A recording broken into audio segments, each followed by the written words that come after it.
బుర్రకథ పితామహుడు పద్మశ్రీ నాజర్ 104వ జయంతి సందర్భంగా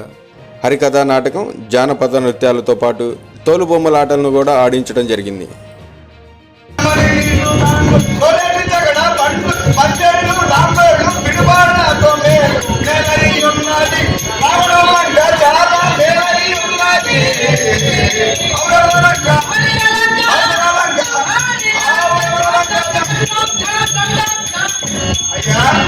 అందరు క్రియాంజల వారు ఆ సముద్రం ఆవలి భాగంలో ఉన్నటువంటి పట్నం ఈవలి భాగంలో ఉన్నటువంటి ఆ సువేలాద్రి పర్వతమునికి ఇటు దక్షిణంబు చూచి ఇప్పుడు ఇట్లని వలికే ఏమిరా ఈ లంకాపురి పట్నం చూడగా ఎంత శోభాయములుగా ఉన్నగా పేర్లు తమ్మెటలు పెళ్ళున్న సహనాలు వీర కొమ్ముడు డోళ్ళు శాస్త్ర సంఘములే చామరములు పోడు పొలంగా దిక్కులు పిక్కటిల్ల తదుజ వర్గములని వంకటరసి బొల్వ వెడలి సన్నహంబు వేటులోకే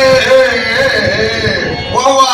ఈ లంకాపురి పట్నం చూడగా పేర్లు తమ్మెటలు పిల్లన గోవిలు హరిత తాళములు పక్కలు ఆడలు ఆది డక్కాది వాయిద్యములతో 6 వేళలు మ్రోగింపబడుతున్న ఈ లంకాపురి పట్నం చూడగా ఎంత శోభాయమానముగా ఉన్నది కదా. ఆ రావణాపురం ఇంతటి అజేయుడు కావచ్చును, అయినను గాని నేను శ్రీరామ కార్యాటోడని వచ్చి ఉన్నాను.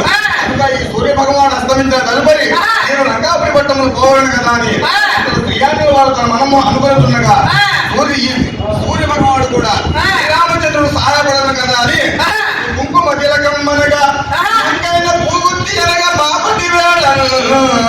శంకరుని నేత్రము అనగా పంకజ గర్భుండు గుంజ పశ్చిమంగా ఆ సూర్య భగవానుడు కూడా శ్రీరామచంద్రుడు సహాయపడను కదా అని సూర్య భగవానుడు అస్తమించగా ఇక్కడ శ్రీయాంజనేయుడు వారు దాని గుడిపాలములు కానీ లంకాపురి పట్టణములు ముందుగానే మోపినట్లయితే ఉన్నారండి.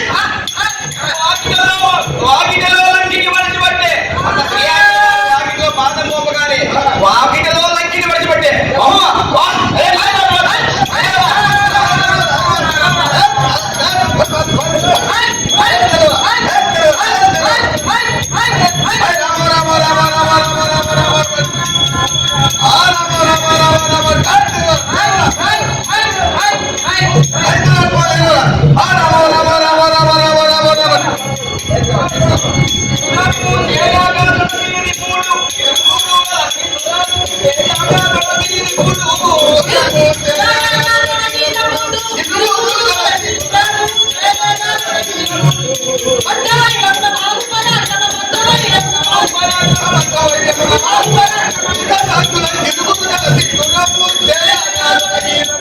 Hello.